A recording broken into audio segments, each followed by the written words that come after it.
If you are wondering if we have AI features available on Samsung Galaxy Tab A11, then the answer is yes, but only some basic tools that are available on pretty much every modern smartphone nowadays, on every modern Android device.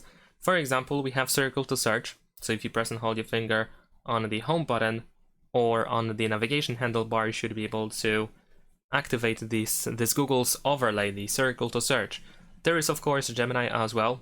You can find the Gemini app in the app drawer, for example. You can of course also use the power button to quickly activate it, and so on and so forth. And besides that, we can find some tools like, let's say, in the gallery, if you try to, let's say, edit a photo.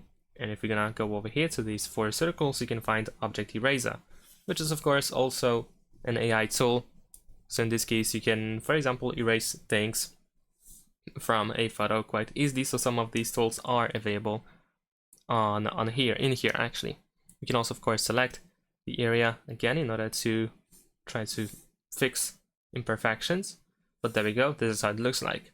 However, most of the AI tools that we usually have on, like for example, Samsung Galaxy S models, they are not available in here.